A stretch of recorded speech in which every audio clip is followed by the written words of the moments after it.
I'm Dr. Rajesh. I am homeopathic doctor, and I have two questions. That I have read that about Muhammad Paigambar as the last and the final prophet.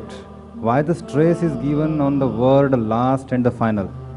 And are you afraid of any new one? And if God decides and will send a new one, don't you welcome him? And अगर मैं ऊपर वाले का दीदार करना चाहता हूँ तो इस्लाम में उसका क्या solution है? Thank you, sir. Brother, there are two questions. One thing, that why do you stress so much that he is the last prophet? If God wants to send a second one, can't he send? And the last question is, if I want to see Almighty God, what is the solution? I'll come to the last question later on. The first question, why do I stress that Prophet Muhammad is the last prophet? Not only I stress, the Vedas stress, the Purana stress, the Bible stress, as well as the Quran and the other scriptures.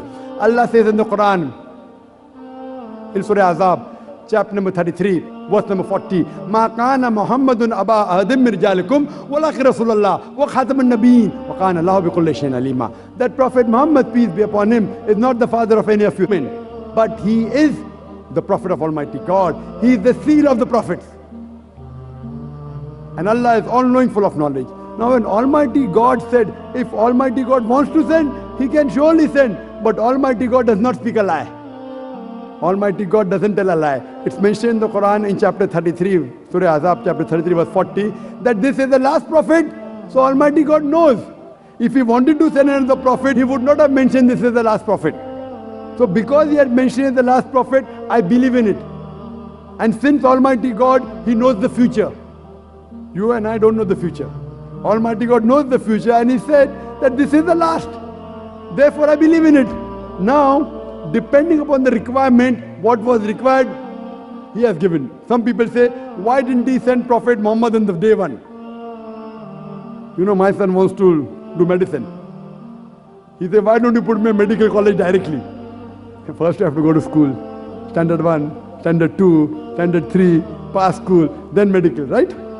So depending upon how the humanity progressed, Almighty God kept on sending messengers. And by name 4 are mentioned, but there were many revelations sent. Torah, Zabur, Injil by name is mentioned. Now Almighty God thought it fit that 1400 years back, humanity reached a level to understand the Quran. Then He sent His last and final messenger, Prophet Muhammad, peace be upon him, last and final message, the glorious Quran. Now if Almighty God wants, He can surely send. But since He has mentioned He will not send, He will not send.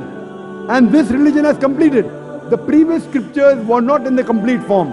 Allah mentions, Almighty God mentioned in the Quran, in Surah Ma'idah chapter 5 verse number 3, that on this day have I completed my favor unto you, have chosen for you Islam and complete the religion for you.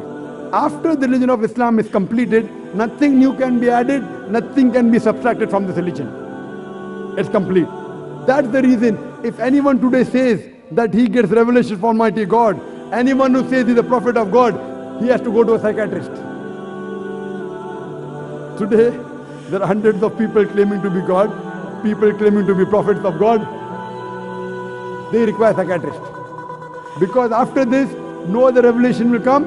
After this, no other prophet will come.